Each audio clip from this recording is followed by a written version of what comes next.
Pelo sinal da Santa Cruz, livra-nos Deus Nosso Senhor dos nossos inimigos. Em nome do Pai, do Filho e do Espírito Santo. Amém. Meus senhores e meu Deus, creio firmemente que estás aqui, que me vês, que me ouves. Adoro-te com profunda reverência. Peço-te perdão dos meus pecados e graça para fazer com fruto este tempo de oração.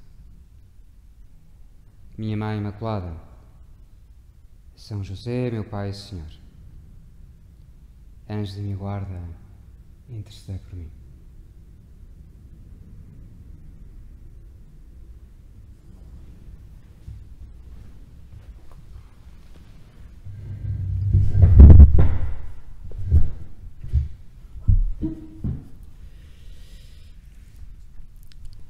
Quando vi o tema desta meditação, inserido, é a segunda meditação da recoleção de julho, que tem assim por título, por tema, acolher o dom de Deus e fazê-lo frutificar com a nossa liberdade. E depois o tema da meditação, a parábola do trigo e do joio, o mistério do bem e do mal, em cada um e no mundo. E ao pensar nisto, veio-me à cabeça uma frase que muitas vezes me tem ajudado a rezar e a pensar. Uma frase dita por uma mulher que recordava a sua experiência de sequestrada quando esteve na selva durante vários anos, na selva colombiana, prisioneira das Farc, e ali naquele horror vai descobrir Deus, vai redescobrir-te, Senhor, com outra profundidade. Mas dizia, precisamente nas páginas em que se refere a esta descoberta, a este encontro, uma frase que tem muito que se lhe diga. Na selva não é possível acreditar num Deus qualquer. O que queria ela dizer? De facto, ela não explica muito e por isso, às vezes, as frases não explicadas exigem andar para trás e para a frente no livro e na conversão e no que for que ela quisesse dizer. Eu julgo que se referia porque ela tinha fé, porque ela acreditava em Deus já antes, mas o que se queria referir era aqui na selva, prisioneira, há algum tempo esteve até acorrentada a uma árvore. Não é possível acreditar num Deus qualquer, não é possível acreditar num Deus ingênuo. Tenho que acreditar em Ti, Senhor, no Deus verdadeiro, não num Deus cor-de-rosa, não num Deus glicodoce, um Deus feito à minha medida, um Deus que existe, parece que ingenuamente, para fazer as minhas vontades, os meus caprichos. Um Deus a quem eu rezo quando preciso. E mais nada. Na selva não dá. Naquela selva não é possível. E, no entanto, é precisamente ali, quando ela vê guerrilheiros que são lançados para aquilo porque pela grande máquina do mundo, que miúdos que podiam ser, que são tão parecidos com os seus filhos e que a têm ali presa. Gente que no fundo é boa, gente cheia de humanidade e que no entanto faz coisas tão horríveis. Obriga a repensar tudo, a rever as coisas e a ir mais ao fundo. Na selva não é possível acreditar num Deus qualquer. É preciso acreditar no Deus verdadeiro, no Deus que aposta pela nossa liberdade, um Deus que dá poder àqueles guerrilheiros que a têm presa, mas um Deus que é capaz de amar esses guerrilheiros, um Deus que não apadrinha o mal que eles fazem, que não está de acordo com os horrores e com as coisas que eles fizeram, com os crimes que vão fazer, que eles estão a fazer, mas sim que vê para além disso um Deus que deseja o bem deles, que deseja a sua conversão. Naquela selva, é preciso acreditar, sim, que Deus dá poder a homens como Pilatos, poder, autoridade para o crucificar ou para o libertar.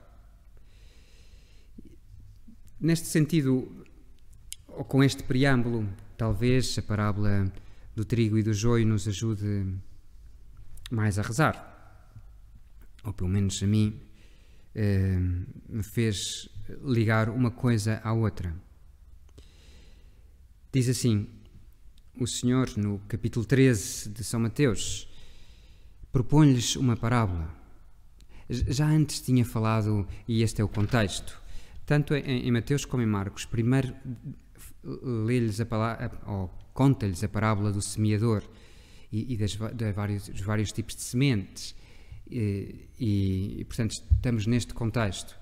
Quando o Senhor diz: o reino dos céus é semelhante a um homem que semeou boa semente no seu campo. Porém, enquanto os homens dormiam, veio o seu inimigo e semeou joio no meio do trigo. E foi-se embora. Tendo crescido a erva e dado fruto, apareceu então o joio.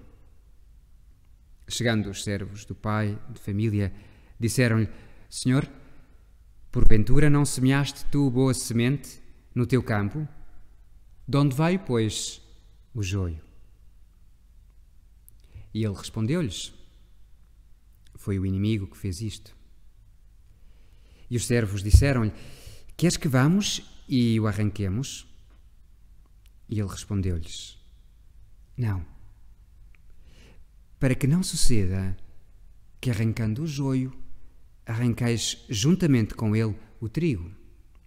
Deixai-os crescer juntos, até à ceifa. E no tempo da ceifa, direi aos ceifeiros: colhei primeiramente o joio e atai-o em molhos para o queimar. O trigo, porém, recolhei-o no meu celeiro.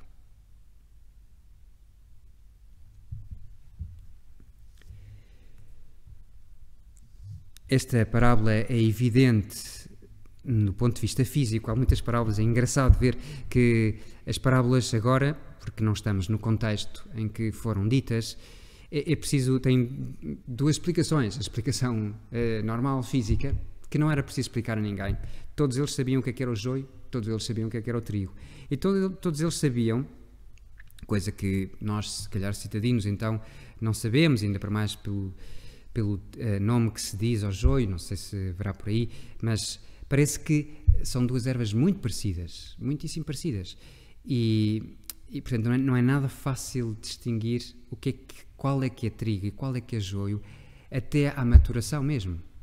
Quando sim, está pronto para a ceifa, então sim, é preciso perceber: isto aqui é joio, este é joio, não, claro, e este é trigo. Mas para eles isto era óbvio e além disso deviam lidar com estes problemas. E por isso até parecia lógico, porque provavelmente, não sei se faziam isto, se deixavam para o fim, ou haveria várias medidas, mas pelo menos esta seria inteligível, compreensível. Sobretudo quando se semeia, uma coisa é parecer alguma ou que outra pé de joio. Agora, se semeou mesmo joio, era preciso maldade. E portanto, a parábola está absolutamente clara do ponto de vista físico para aqueles que a escutam.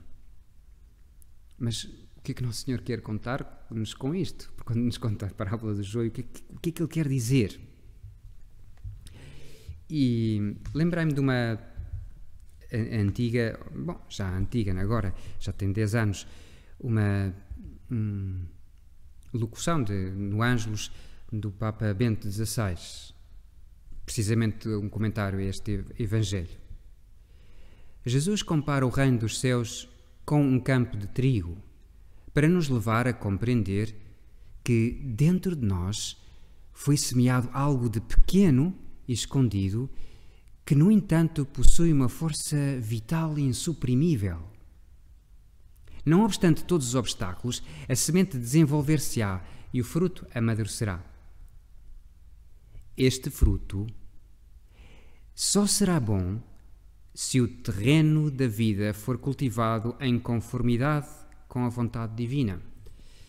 Por isso, peguei no contexto, ou seja, são duas parábolas seguidas, uma atrás da outra, uma dita depois da outra, e por isso estamos neste contexto, o contexto do campo de trigo, da semente, de dar fruto, de render mais, de render menos, e a semente é semeada por Deus. Por isso, na parábola do trigo bom e do joio, Jesus admoesta-nos que, depois da sementeira realizada pelo dono, enquanto todos dormiam, entreveio o seu inimigo, que semeou a erva daninha. Isto significa que devemos estar dispostos a conservar a graça recebida desde o dia do batismo, continuando a alimentar a fé no Senhor, a qual impede que o mal ganhe raízes. Há uma luta para conservar que, neste campo, o trigo vença, que não vença o joio, arrancar o joio, ou, enfim, fazer com que essas lutas, para que haja bem no nosso coração. E então aqui Bento XVI faz uma inflexão porque olha para, citando Santo Agostinho. Santo Agostinho, comentando esta parábola, observa que muitos primeiro são joio e depois tornam-se trigo bom. E acrescenta: se eles, quando são malvados, não fossem tolerados com paciência, não chegariam à mudança louvável. Às vezes até nós próprios, quando detectamos o mal em nós, perguntamos: serei eu mau? E por isso me recordava, aliás, aquilo que me trouxe a este texto de Bento XVI foi até uma outra, penso que é na primeira homilia que ele vai pronunciar como Papa, fala da rede que tem peixes bons e peixes maus. E consola-nos saber que essa rede tem peixes bons e peixes maus. Somos nós, olhamos para o nosso coração e temos peixes bons e peixes maus. Quem somos? Até ao final dos tempos, nós não sabemos bem o que é que somos. Aquilo que nós queremos ser. Aquilo que deixamos que Deus faça. Ou que deixamos que o inimigo faça. Ainda estamos no tempo. Ainda estamos a tempo. E nem podemos presumir da bondade, nem devemos também desesperar da maldade em nós. Temos tempo. Nosso Senhor dá-nos tempo. E o que temos é de ir lutando. O Senhor espera pelo final. Deus não quer a morte do pecador, quer que se arrependa e viva. Por isso, dá-nos tempo, dá-nos espaço, dá-nos liberdade e conta com a evolução das coisas, para que nós exerçamos a nossa liberdade. Muitas vezes queremos as coisas assim, à primeira, já, decididas. E queixamos-nos, e aliás perturbamos-nos. Porquê é que Deus permite isto? E porquê é que permite aquele outro? E como é que permite o mal? Era este um dos temas. O mistério do bem e do mal, em cada um e no mundo. Como é que permite isto? Porque permite. Olhamos para o caso de Pilatos, por exemplo. Porque permite a Pilatos, Senhor, e queremos fazer a nossa oração, por isso olhamos para Ti e fazemos a pergunta assim, desta maneira, na nossa oração, para a inteligência, sim, mas na Tua presença. Senhor, porquê que permitiste a Pilatos fazer o que fizeste? Talvez estejam lembrados até da narração em que é o próprio Pilatos que lhe diz: não me falas? Está a falar com Jesus, não é? Não sabes que eu tenho o poder para te soltar e também para te crucificar? E o Senhor, tu, Senhor, respondeste: tu não terias poder algum sobre mim, se não te fosse dado do alto. Por isso, quem me entregou a ti tem maior pecado. Não terias poder algum se não te fosse dado do alto. Foi vontade de Deus que Pilatos tivesse poder. Mas de que maneira? Deus quis que o homem fosse livre e que fosse ao mesmo tempo sociável. Ou seja, que vivesse em sociedade. E como vive em sociedade, há leis e há autoridades e é preciso obedecer a essas autoridades. E há polícia e há forças da autoridade, digamos assim. Por isso Pilatos tinha autoridade, dada por Deus, querida por Deus, na medida em que Deus quis que acontecesse assim. E ao querer que o homem se organizasse e fosse, por um lado, livre, por outro lado, sociável, correu o risco de que os homens, sem escrúpulos, usassem indevidamente essa autoridade. Num artigo muito interessante da revista Omnes sobre Viktor Frankl, às tantas deriva para uma citação de umas palavras de Adolfo Pérez Esquivel, Prémio Nobel da Paz, em 1980, e amigo do Papa Francisco, que na sua obra Resistir na Esperança, escrita em 2011, ou publicada, narra o achado de uma grande mancha de sangue nos muros da prisão na qual foi submetido a agravos e torturas. Com esse mesmo sangue, o prisioneiro ou prisioneira tinha escrito: Deus não mata.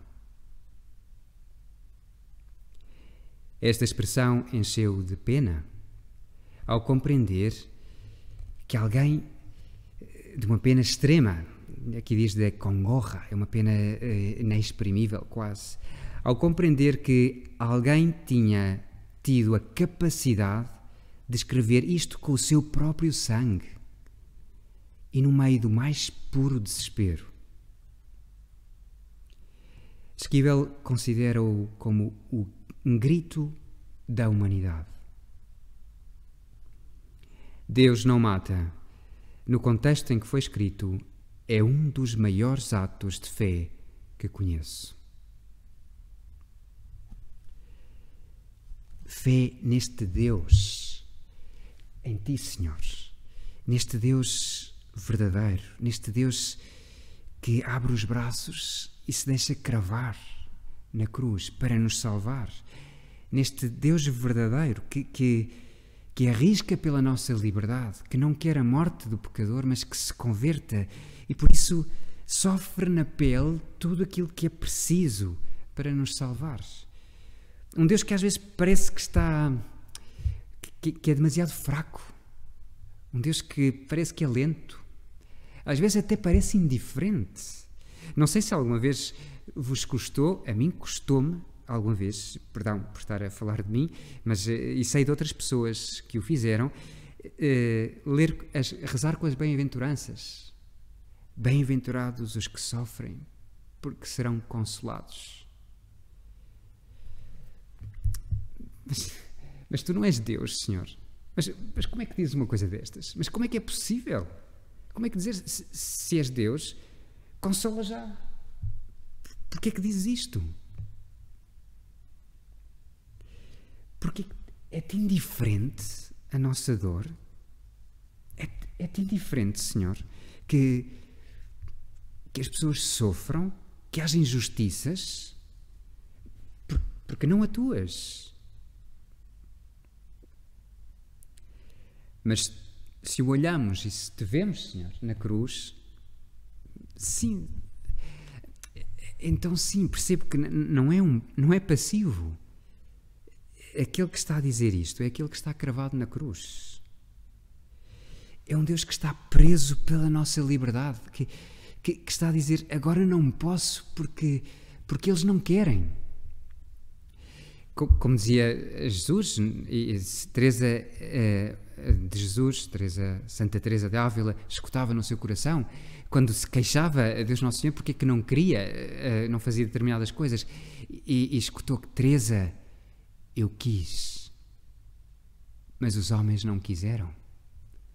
Prenderam-me, ataram-me as mãos, não me deixaram fazer o bem. Não quiseram fazer o bem que eu lhes inspirava no coração. Eu quis, mas os homens não quiseram. E por isso percebemos este esperar de Deus é um mistério. Ou seja, por um lado, entrando nesta lógica, então consigo ver que Deus esteja à espera, a dar tempo, a inspirar daqui, a inspirar de acolá, sempre respeitando a liberdade de uns e de outros e conseguindo que entre uns e outros nos ajudemos a melhorar, a crescer, a amar-te, Senhor, e a amar os outros. Basta pensar, por exemplo, nos pastorinhos. Nossa Senhora diz-lhes, mostra-lhes o inferno e depois diz-lhes, vistes o inferno, para onde vão muitas almas. Para as salvar, eu venho. Então é todo o plano dela. Através, Jesus quer, para as salvar, quer pois desenvolver ou colocar aqui entre nós, estou a falar de memória e agora não me vêm as palavras, a devoção ao meu Imaculado Coração, ou seja, que se instaure aqui entre nós, que se desenvolva, que cresça. Esse é o plano de Deus. E o que vemos é os pastorinhos a entrarem por aí e a salvarem muitas almas. Almas que se iriam condenar. Como é que é isto? Isto é o mistério da graça de Deus. Almas que provavelmente com essa graça, inspiradas e ajudadas por essa graça, caíram em si e deixaram de ser joio para ser trigo.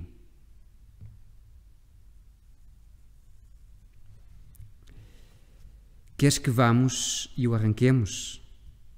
Não. Para que não suceda que, arrancando o joio, arranqueis juntamente com ele o trigo. Deixa-os crescer até à ceifa. E no tempo da ceifa direi aos ceifeiros, colhei primeiramente o joio, e esse atai-o em molhos para o queimar.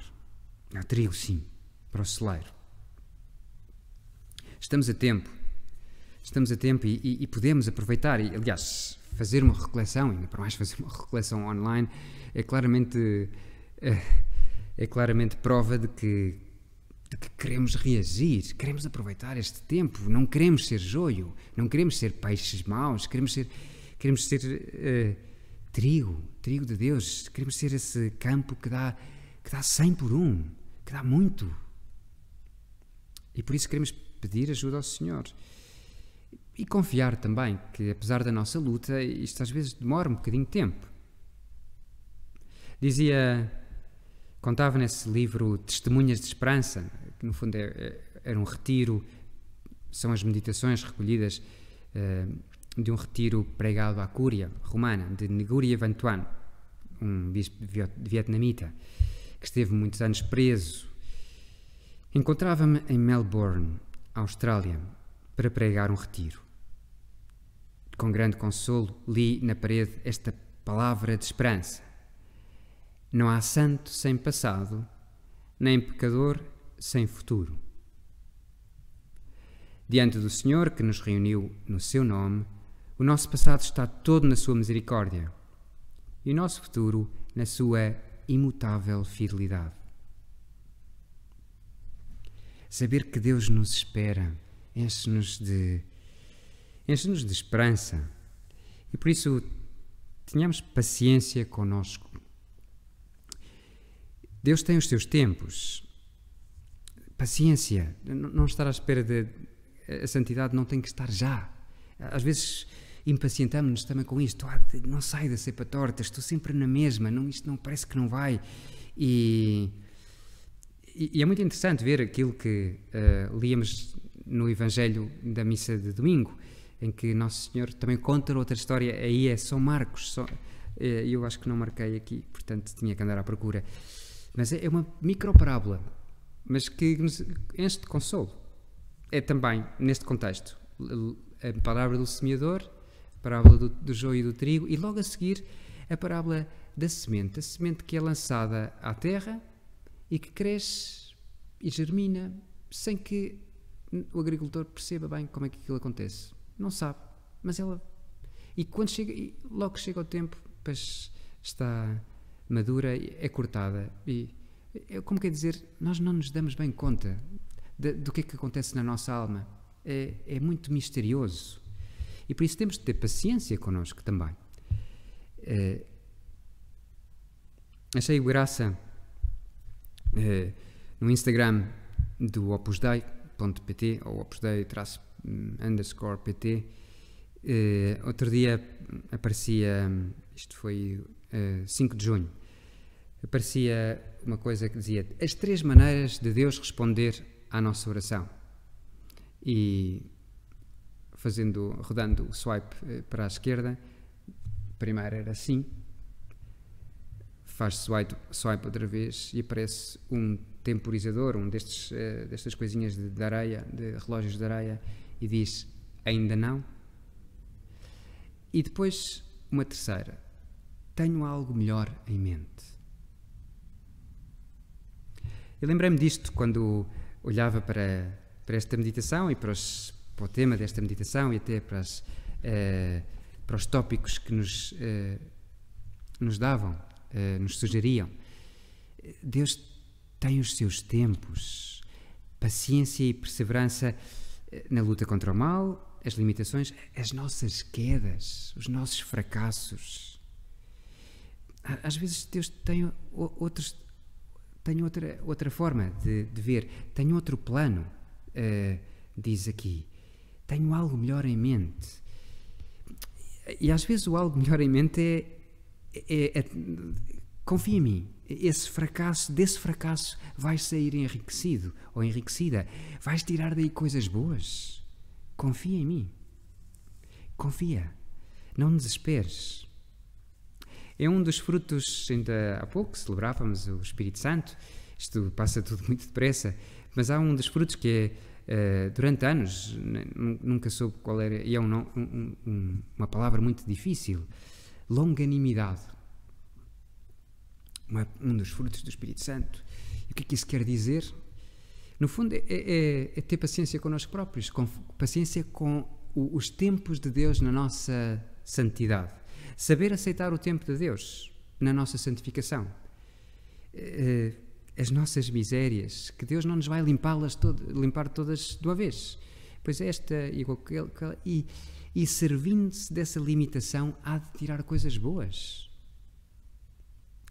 E quando eu tenho paciência comigo, com este defeito que parece que não sai, quando eu me aceito assim com este defeito e vejo que Deus Nosso Senhor terá o seu plano, lá terá o seu plano para me levar para o céu, pois é-me muito mais fácil olhar para aqueles com quem convivo, e às vezes o mais difícil é ter paciência em casa, com a família, com a mulher, com o marido, com os filhos, com a sogra, com o irmão, com as pessoas com as quais convivemos e das quais depois os defeitos parece que massacram, porque é sempre a mesma coisa, porque eu já lhe disse. Mas se eu próprio já sei que tenho este defeito e já pedi ajuda ao Senhor e estou há anos a lutar contra ele e parece que não consigo, e se me tenho que aceitar a mim e se consigo aceitar-me, pois como é que não vou aceitar os outros? E o que Deus Nosso Senhor me pede é que eu seja mais paciente. Aliás, se tu, Senhor, tens paciência comigo e me perdoas uma vez e outra, e quantas vezes temos esta experiência?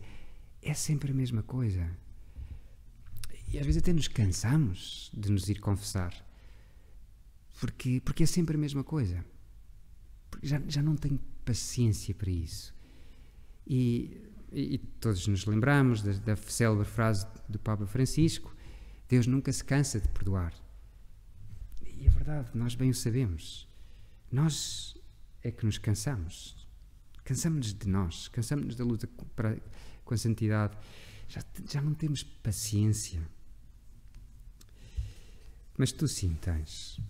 E se tu tens, como não hei de ter com os outros? E pedir-te essa paciência para os outros. Olhamos para a nossa Mãe do Céu. Que bonito é vê-la em Fátima assim preocupada conosco. Com todos os seus filhos. Preocupada, assim com o rosto sofredor. Mostra-nos um Jesus que sofre, que é ofendido, para nos tocar o coração, para não ficarmos indiferentes. Pois pedimos-lhe que nos ajude a aceitar este tempo que o Senhor nos dá e a aceitá-lo e a vivê-lo com amor, numa luta, numa tensão de amor, com paciência connosco, com os nossos defeitos e sempre abrindo-nos a ela, com uma mão nela e com a mão em Nosso Senhor. Então ultrapassaremos todos os obstáculos.